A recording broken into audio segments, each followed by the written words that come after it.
tonight we have Karen O'Reilly. After the talk, you can have questions and answers or whatever you want, and then I will explain about other things, but there's some new people here tonight that may want to join or may not want to join. We will have another meeting next Tuesday night, here for it's a workshop, no speaker. It's where we help people if they're themselves some of the experts around there. We'll be there and they'll help you. So we'll start now with the talk, and then we can tell you more about the society or anything else that's happening after. That's okay. Right? I'll hand you over to Karen O'Reilly. Thanks, Eddie. Thanks everybody for coming along tonight. The talk I'm going to give tonight is land divisions in family history. And the reason I chose this topic is that I feel that it's very important that when you're conducting family history research, that you have a good background and good understanding of the various administrative divisions that are used in family history research. Because almost every single record that you use in family history in Ireland nearly uses a different administrative division. So that's kind of my reasoning behind tonight's topic. So one of the single most important items of information for Irish family history research is a precise place of origin. Before you do any genealogical research, one of the most important things you need to do is familiarise yourself with the various land divisions that are used in the different records. And as I said, almost all of the main genealogical sources use a different administrative division. Poor law unions for the civil records, civil parishes for Britain's valuation type allotments, Roman Catholic parish divisions for Roman Catholic parish records, district electoral divisions for the census, and so on. So the various classes of records of genealogical relevance are organised according to diocese, Catholic parish, civil or Church of Ireland parish, poor law union, district electoral division, and so on. And documents cannot be searched efficiently without knowledge of these. Most of the administrative divisions that we'll be talking about as part of this talk will be related primarily to Cork. However, all of this can obviously be applied to whatever county your ancestors were from. So the first thing we need to know is what county our ancestors originated from, and within that we need to know what diocese they were from. So a diocese is a district which is run under the supervision of a bishop and is divided into parishes under the care of priests. And County Cork is made up of 3 Catholic dioceses. There's always the obvious two in the Diocese of Clyne, which covers North and East Cork. We have the Diocese of Cork and Ross, which extends from southwest Cork, extending up to Watergrass Hill, including Cork City. And then we have the Diocese of Kerry, which comprises of parishes such as Millstreet, Drumtarrick and Orwee in the northwest of County Cork, and much of the Beara Peninsula, taking in Glengarriff, Adrigole, Castletonbere, Iries and Ballykeys. The website registers.nli.ie, which is run by the National Library of Ireland, has images of most Roman Catholic parish records and provides a map of Ireland. And if you click on Show Diocese, it will go into that map, and it brings up this map, and you can see a slightly skewed County Cork in terms of the diocese, with Clyne being eaten into slightly by County Kerry, or by the Diocese of Kerry, I should say. So if you zoom in on a particular diocese, it will then take you into the individual parishes, and you can then click on any parish that's of interest to you, and when you go into that, you can then see what parish records are available in microfilm, and you can go in and actually look at those. So this is a map of all the Roman Catholic parishes in County Cork. And a Catholic parish has one primary seat of worship, that is the parish church, but there may be more than one church within a parish. Okay, so many of you are probably familiar with that. It is important to remember that there is a big difference between a Roman Catholic parish and a Church of Ireland or civil parish. Completely separate, completely different. Catholic parishes tend to be larger in size than Church of Ireland parishes, due mainly to a shortage of priests, and some of the larger Catholic parishes were subdivided due to population increases in the late 18th century. Then moving on to civil or Church of Ireland parishes, sometimes it is assumed that if your ancestors were not Church of Ireland, that you don't need to know about Church of Ireland boundaries, or that you don't need to understand them, but that's not the case. Many of the records that you look at when you're conducting family history research use the Church of Ireland or civil parish as a territorial boundary. So it is important that you're aware of the name of the civil parish that your ancestor was from. So the likes of Griffith's Valuation and Title Plotments would be examples of records where you need to know the name of the civil parish. A useful website to discover the name of the civil or Church of Ireland parish that your ancestors originated from is this one by John Grenham. It's johngrenham.com. And you may be familiar with John Grenham from the various books that he's written on genealogy in Ireland, tracing your Irish ancestors, I think, or tracing your Irish ancestors. He's written numerous editions of it at this stage. So if you go into this website, it is actually a subscription website after a while, which he lets you go in and get a little bit of clicking done and out of the way before he starts charging you. So what I tend to do is, I might go on today and do a certain number of clicks, and if I find something and next thing he's looking for money, I go in again tomorrow and I get another bit out of it again tomorrow. But maybe I'm just very mean and not willing to hand over the money. But I'd say you get a certain amount of information out of the website without having to pay. So when you go into the home page, up there in the clouds, you click on places, and it takes you into this page here. And over there on the left-hand side, you'll see a list of civil parish or C parish maps, poor law unions. So here I'm concentrating on civil parish maps. So if I click on that, it takes me into this map of Ireland. And you can see Cork is there, so because I'm here in Cork, and we're concentrating on Cork tonight.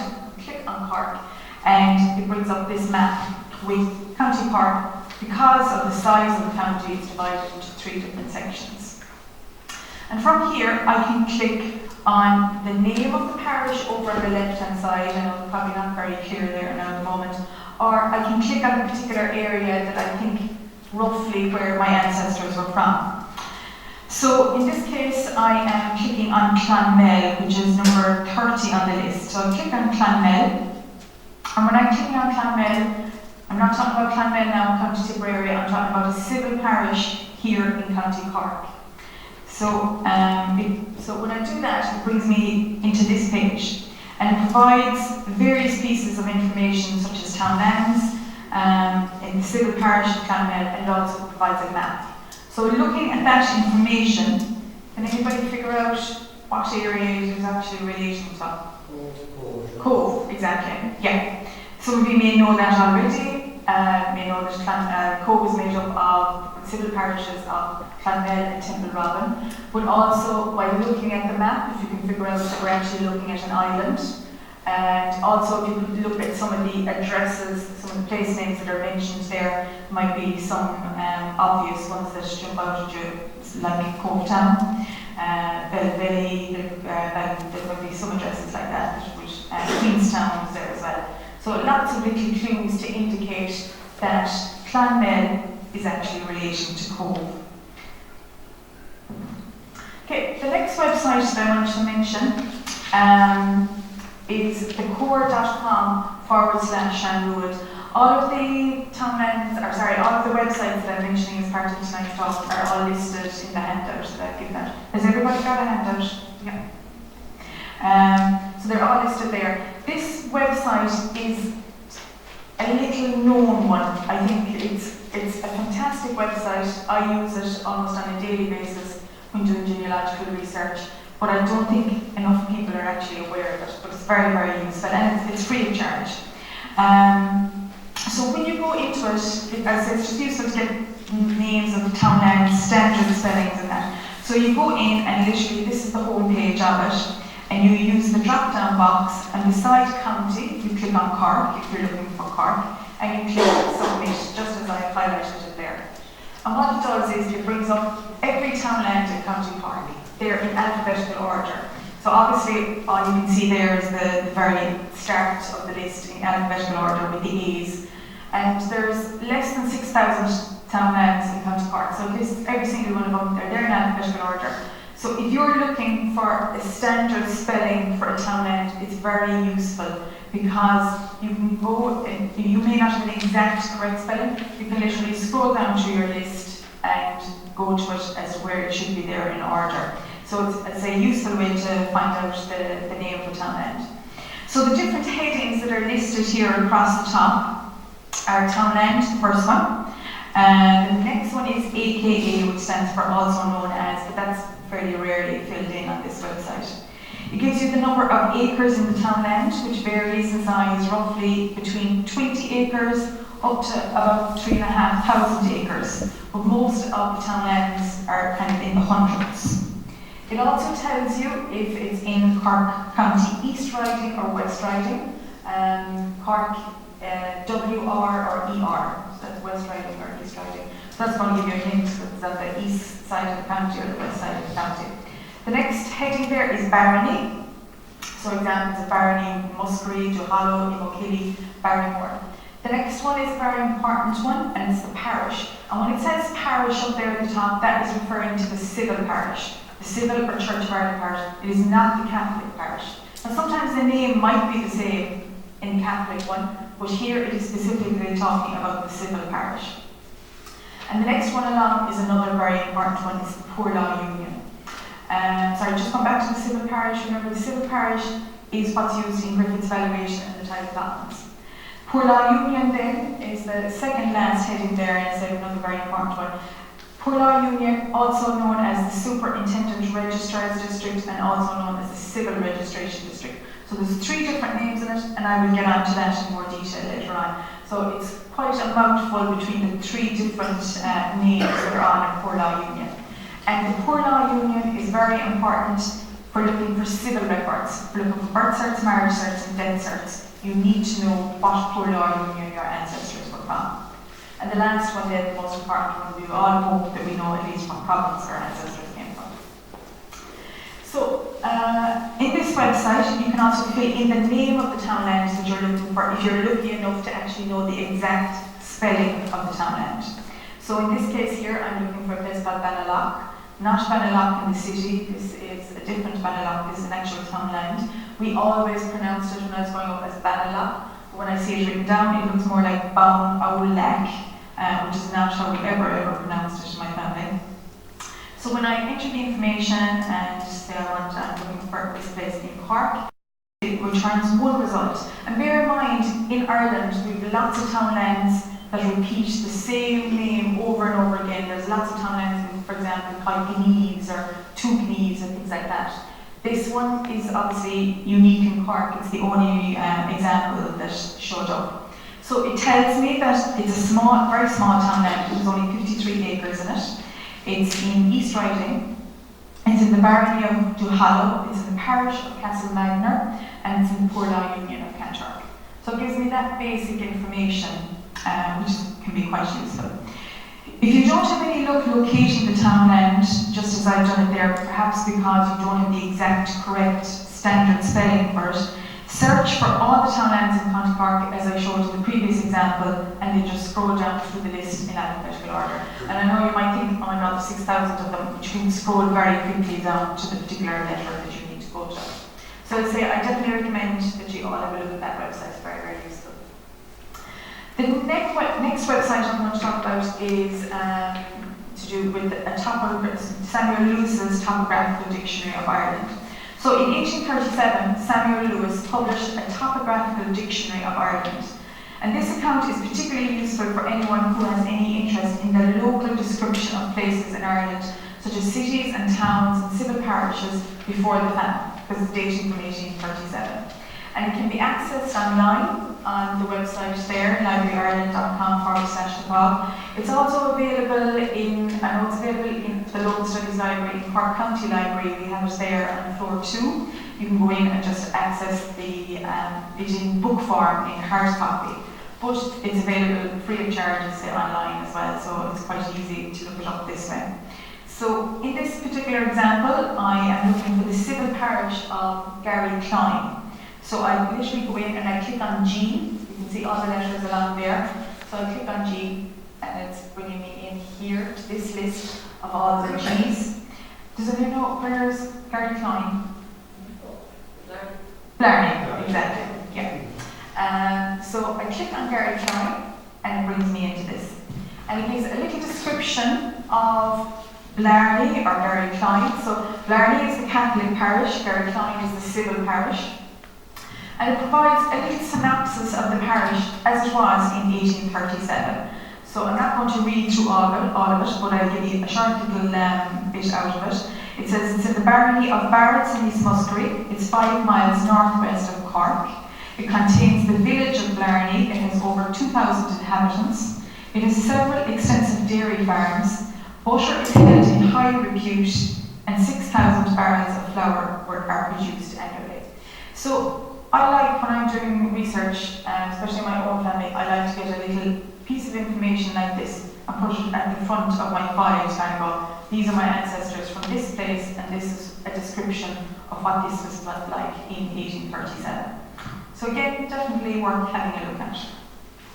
Next thing I'm moving on to is the barony. Okay, probably the administrative division that is probably used the least in terms of its importance in genealogical records. So there are 23 baronies in County Cork. They're not very important for most genealogical searches. The only time it would be necessary to know the barony is if you're doing a hard copy search of Griffith's valuation, as the volumes are divided by barony. But Griffiths are available online, and I would advise you search by townland, civil parish, or poor law union rather than by barony. Another source as well where it's useful to know the barony, and it's not necessarily particularly a genealogical source, it's a collection that was put together by Dr. Eamon Langford. It's called the Cork, and I will refer to it again towards the end. That if you're coming into Cork County Library, it's not available online, it's only available in the library, and it gives good descriptions on townlands. For that, it is useful if you do know the barony, but as I say, that's strictly speaking, that's not a genealogical record. The origin of the barony remains unclear, but it was once widely used to identify property in land surveys and early censuses. Settlers who came to Ireland during the plantations were allocated land by barony. With the introduction of poor law unions in 1838, baronies started to become redundant. And that brings me on then to poor law unions. Okay, so poor law unions, as I mentioned earlier, there's 3 names on them. They're called Poor Law Union, Superintendent Registrar's District, and Civil Registration District are all the same thing. You just may see them written down differently in different websites.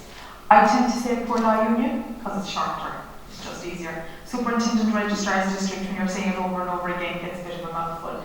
It's the term that you will see on birth certs, marriage certs, and death certs. When you actually get a cert, when you go on irishgenealogy.ie, up the top, that's the phrase that's actually used, the Superintendent Registrar's District.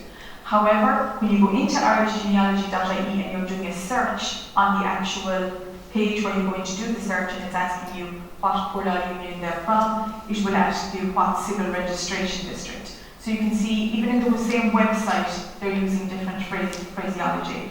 But as I say, all you have to think about is if you see any of those, they all refer to the same boundary. So I'd say very important to know them if you want to look up birth certs, marriage certs, and death certs on the likes of irishgenealogy.ie. So the Poor Law Act of 1838 saw the introduction of the administrative division known as a poor law union. And by 1864, there were 163 poor law unions in Ireland, and there were 19 of them in Cork. So you can see them there.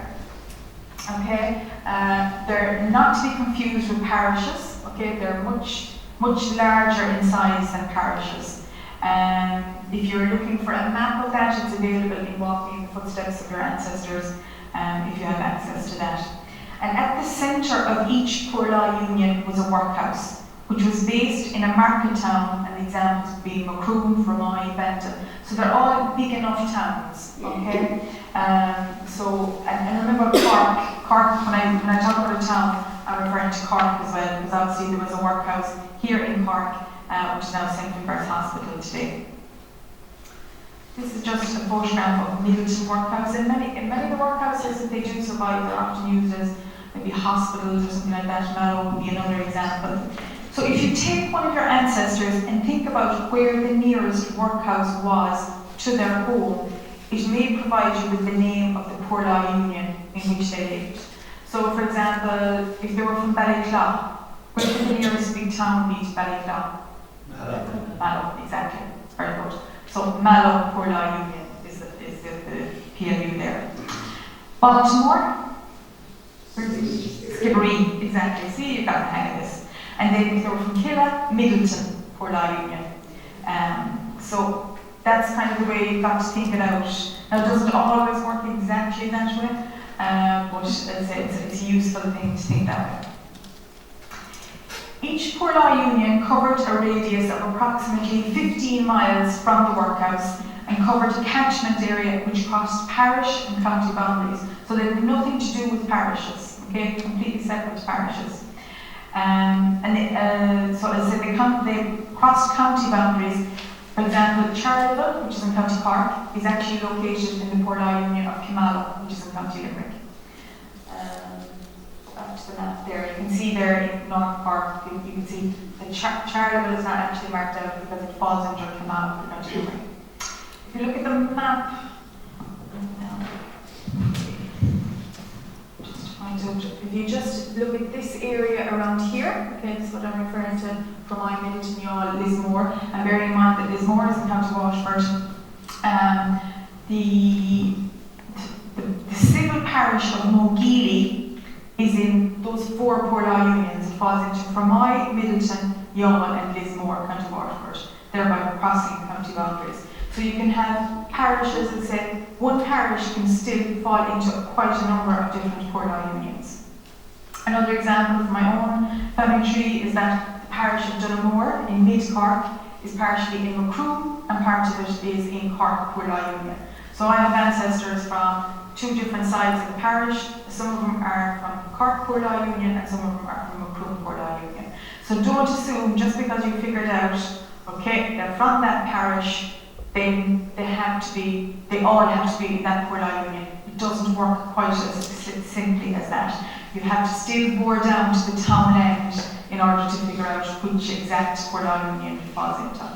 So we've been looking at poor law unions up until now, and then poor law unions are subdivided further, and they are subdivided into registrar's districts, or also known as dispensary districts.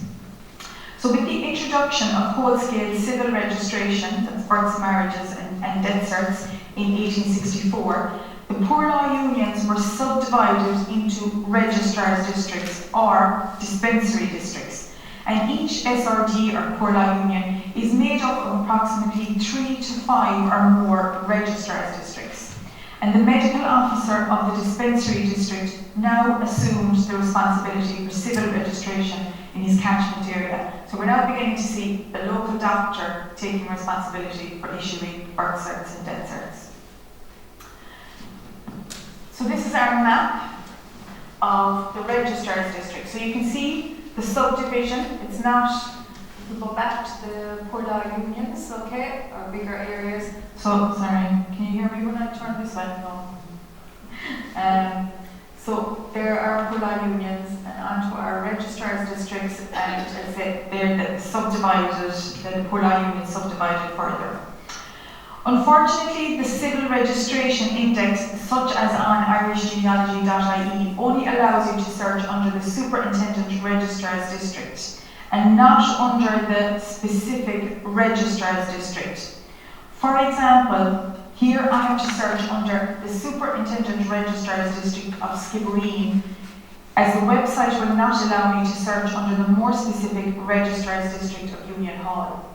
So what I mean by that is, for example, I know I'm looking for people that are from Union Hall, but irishgenealogy.ie won't allow me to put in Union Hall when I'm doing a search. I have to put in Skibbereen. So that means I'm searching a much wider area. I'm searching an area, and especially if you're looking for somebody with a very common name, you're going through lots of stuff before you get into the original record where it actually shows Union Hall, and then you kind of, okay, this one might be of relevance. But you might be looking at other ones that are, we'll say, Skibbereen Registrar's District. It could be Tulla. There could be other ones that say that fall under Skibbereen but that aren't of relevance. So that's one frustrating aspect of irishgenealogy.ie. It would be wonderful when they were indexed first aid if they had included the Registrar's District in terms of doing the search.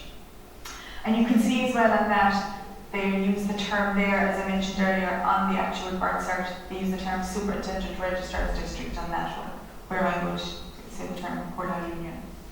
We're back again to John Brennan's website. Okay, earlier we looked at civil parishes, and now we're talking about poor law unions and so on. So here, we can again remembering back to the mountain and the sky. You click on places when you go into the home page, and it brings you into this page here. And here I click on poor law union maps, and it brings up this map of Ireland. So there are all the poor law union. You saw a map of Cork poor law unions, all 19 of them. This is a map of all the poor law unions in Ireland. And here I'm concentrating on Kinsale. So I've highlighted Kinsale down there on the south coast.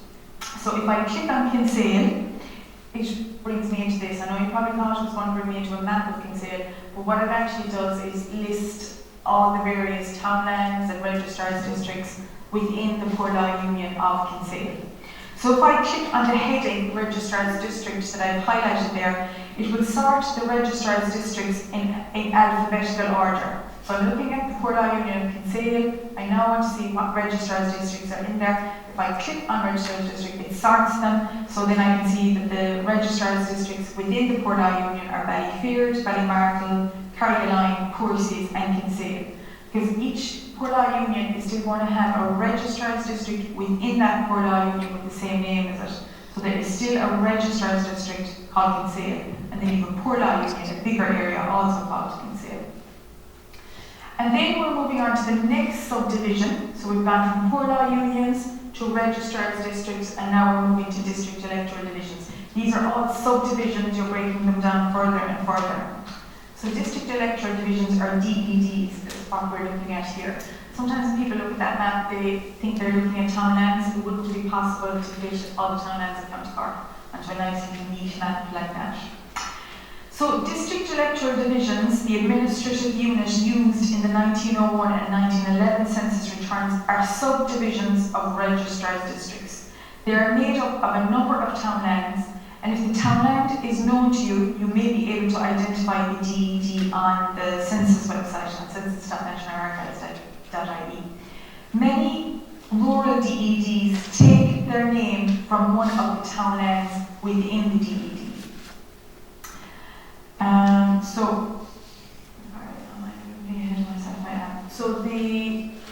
This is a map of Fairmount DED, this is in Tullamore. So you can see there that the townland is made up, the DED is made up of 11 townlands.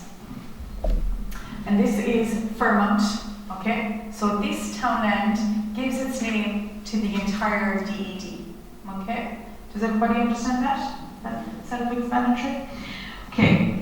So DEDs bear little relationship to natural community boundaries, such as parishes.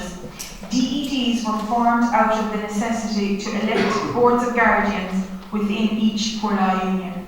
Today, they are the basic unit for delineating constituencies in local and national elections, and nowadays they're called electoral divisions, or EDs. If you think about where you go to vote, okay, if you go to a primary school or something like that, a lot of the time the name on that particular townland or village may often be the name of the actual electoral division, or DED. Okay, it might give you some bit of a help if you think that way. While DED boundaries are relatively straightforward in rural areas, the same cannot be said in urban areas such as Cork City, where streets may be divided between more than one DED. Broad Lane, for example, is located in Cork Urban number 4 and in Cork Urban number 7. So if I'm doing searches for people on the census in Cork City or in any city, I tend to never to put in DEDs. It just makes it very, very confusing. So it's easier to leave them out, whereas rural areas, they're much more defined. If you're looking for a map of DEDs, I recommend this one. It's available on the link that I've given you there, boundary.ie, boundarycommittee.ie reports 2013 report, it's PDF. That is 2013. There is actually a later version. It's just the colour on this one looks nicer than the 2018 one. But the DEDs have not changed in it, so the date, the year on the report doesn't make any difference. I'm showing you the Cork one here, but this actual boundary committee report has every county in Ireland on it. So if you're looking for any other counties, you'll get the DEDs. The Cork one is obviously there on page 36. So if you go into that, go to page 36, it probably turned in portrait. You can flip it so that to turn it this way, and then you can zoom in. So if there's a particular area that you're interested in looking at the DED or looking at surrounding DEDs, you can zoom right into it, because obviously you're not able to read the names of the DEDs as it is there. But when you have it up on a computer, you will be able to do that. For the purposes of family history and the 1901 and 1911 census, you are only concerned with the DEDs or the EDs as they are known today, okay, as we're looking at on this map. You can ignore the larger coloured divisions such as Macroom and Bantry, the electoral areas. They're totally irrelevant in terms of genealogy. Let's say it's just a useful map, so that's why I chose it. The next website I'm looking at here is by Skip Girl. Have we had Skip Girl give a talk? Yeah? No? Alright, okay. I'm sure you've been talked about before. So this website, there's lots of useful pieces of information on this free website, corkgen.org, /public genealogy, /Cork, /DEDs. Again, what we're looking at here is maps of DEDs. So if you go into that website, excuse me, and click on Map of District Electoral Division Southwest, excuse me, there's Ireland is divided into 4 quarters in it, so we're looking at the southwest of Ireland. Go in here and click on, open this file, and it takes you into this map. Now it's probably not terribly clear looking at it there, but again when you put it up on a computer, it will look much more defined. So this is actually County Cork here, this is Kerry, and this is kind of South Limerick here. So again, when you have it on a computer, you're to zoom right into the particular area of interest to you. And what I'm looking at here is the DED of Dromore, which is outside of Mallow. And on that, it shows me, now I know the resolution isn't great on it, but we can see that, just to explain, so we have the DED of Dromore, and we have the DED of Ballynamona, and the DED of Kilshannig, and the 3 of those together make up the Registrar's District of Kilshannig. On this map, they actually underline the Registrar's District, just talked about earlier, or the bigger section. So those 3 DEDs make up a Registrar's District. We can see from the 1911 census on census.nationalarchives.ie that the DED of Dromore near Mallow is made up of 30 townlands, and one of these townlands is called Dromore, because remember what I was saying, the DED takes its name from one of the townlands within the DED. So there's a list of all the townlands, and there's Dromore itself listed amongst them.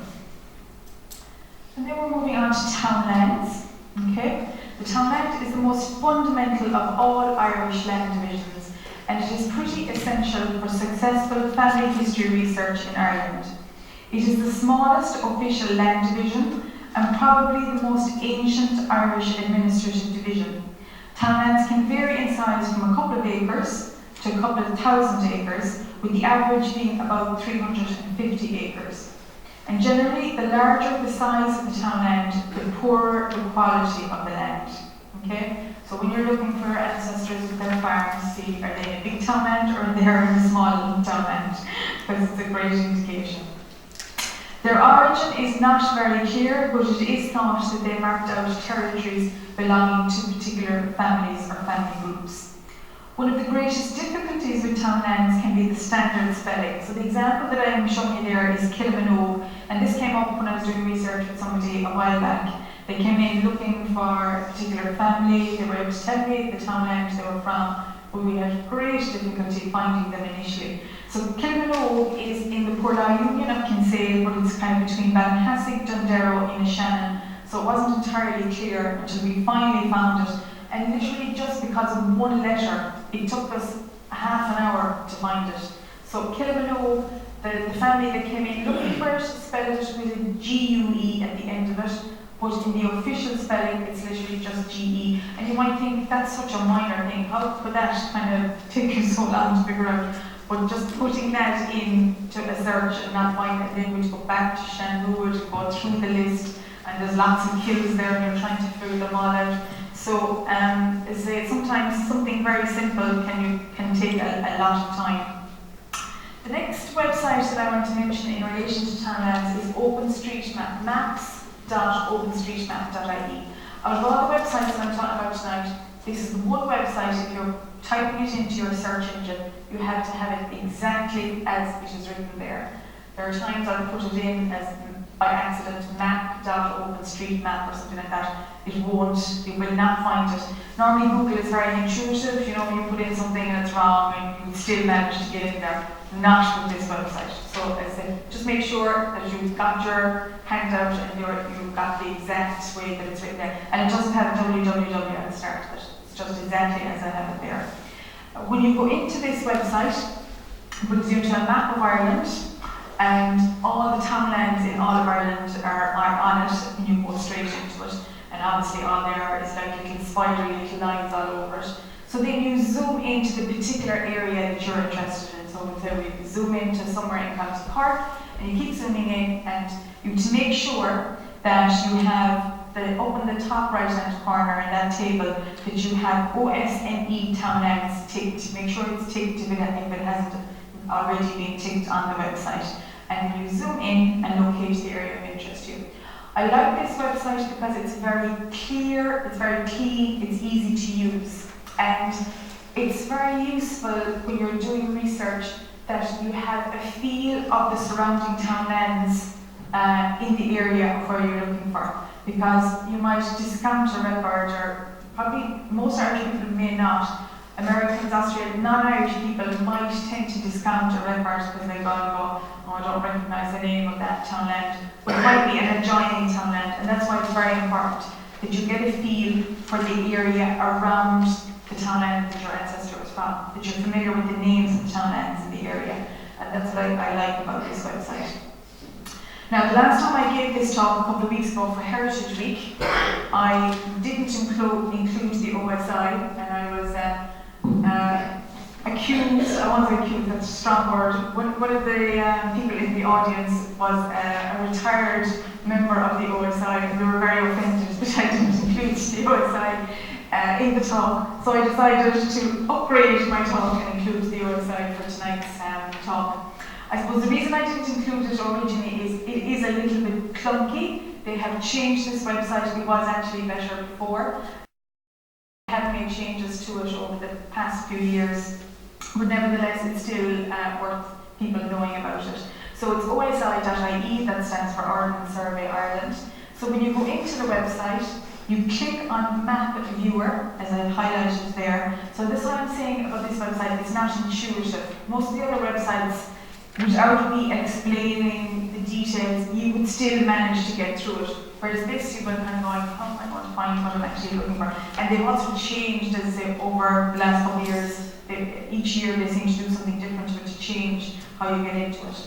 So you click on Map Viewer, and it brings up this website, this page with your map of Ireland on it.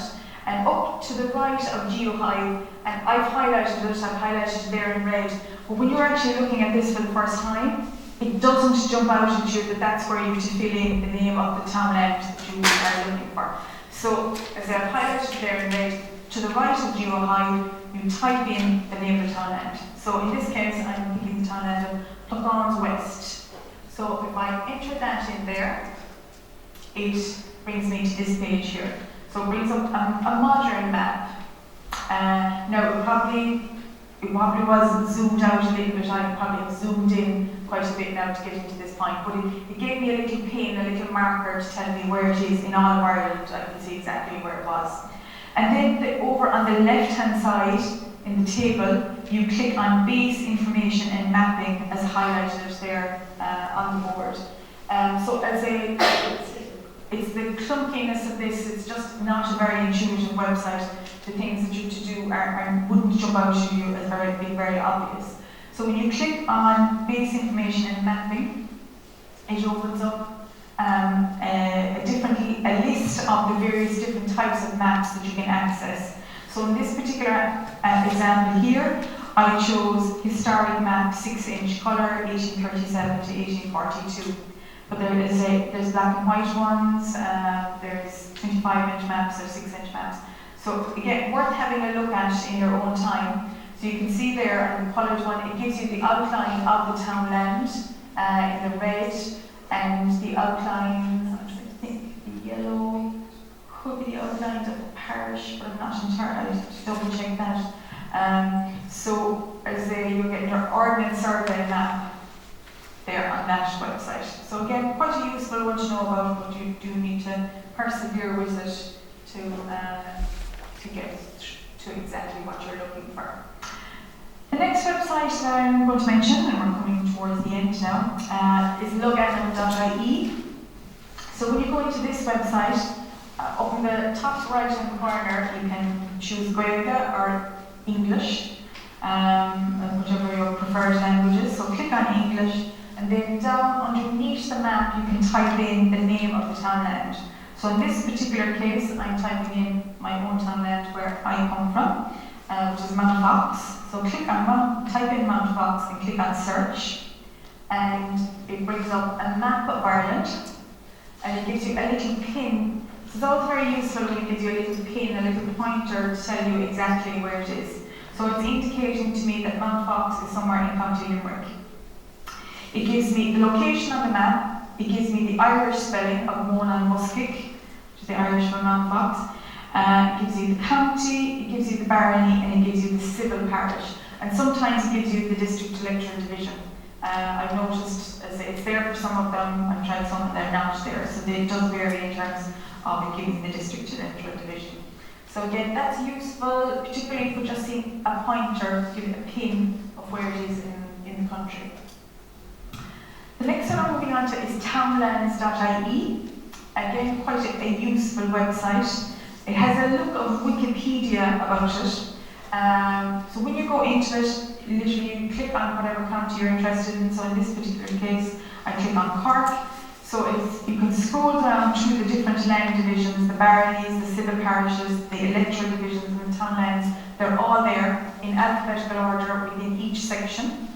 And in this case, I am going back to the Banaloch that I mentioned earlier. So in the townlands, I click on Banaloch. This time I don't have to type it in, it's there in a list in alphabetical order. I click on Banaloch and it provides the following information. It gives me the DED, which is Greenland, it gives me the civil parish, it gives me the barony, and again, it gives me a little map down at the bottom, okay? And this, just explain, if you remember earlier when I was looking at the decor.com/Shamrood, it didn't give me the DED, okay? Whereas it's giving me the DED of Greenland and this one. And it gives me this nice little map. So it's showing me, this is Cantor Town, and here's the little small townland, I think it was only 53 or 54 acres of Banaloch, and it's literally about maybe 3/4 of a mile outside of Cantor Town. So it's quite useful to be aware of using the various different websites. That you're not, I suppose tonight's talk is all about awareness, and you're not using the various different websites in isolation. You'll gather some little piece of information from this one, you'll gather another bit from another one. So I'm getting another little nugget here, I'm getting a district electoral division now in terms of looking for them in the census.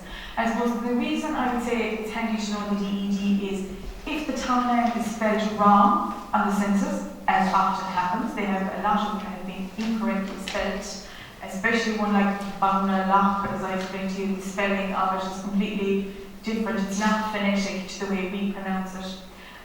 So it's very useful to know. I'm going to go in and search for them. I'm going to leave out Banaloch out of the equation when I'm searching on the census, and I'm going to search for them under the DED, because there's a much greater chance the spelling of Greenland, DED, is spelled correctly over the spelling of Banaloch. Okay? So there are things you've got to think about. So that's townlands.ie. I mentioned earlier about Eamon Langford's collection. So Loganamaka Okulti Corky, it's a collection of place names for County Cork, and it's available in Cork County Library in the Local Studies Library. It's there on floor 2 on the Carrigahan Road. It's a huge collection. It could be 30, 40 volumes in size. It's not available online, so you do need to come into the county library in order to access it. But it's a fantastic resource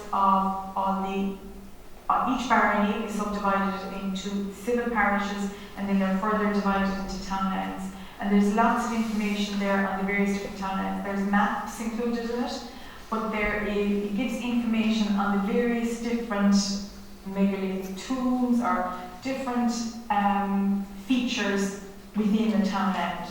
And it documents the various different, any documented information that is written about the townland will be listed on that. So it's a fantastic resource if you're particularly interested in a particular area. We also did it for County Kerry as well, but the Cork one is available in Cork County Library. And that is searchable by barony. That's the one that I mentioned earlier. We don't tend to use barony a whole lot, but it is quite useful for that. So to wrap up, a poor law union is subdivided into a registrar's district, which is further divided into a district electoral division, which is further divided into the smallest common denominator, the townland. Baronies and parishes, on the other hand, cross all kinds of boundaries and are not linked to the poor law unions. The Roman Catholic parish is one of the most difficult to define in terms of the townlands within them. There were many changes in boundaries over the years, and there is no definitive list of the townlands within each Catholic parish. So there may be a list done locally, a parish might have a list of their own, but there's no one book, there's no one website that you can go on that will give you a list of these are the townlands within the Catholic parish. So it's the one, probably most frustrating aspect of all the administrative divisions in terms of sometimes trying to find a Catholic parish. And that's where I'm going to leave it. I will take questions, but if anybody wants to send an email to us at local studies library@corkcoco.ie is where we can be contacted.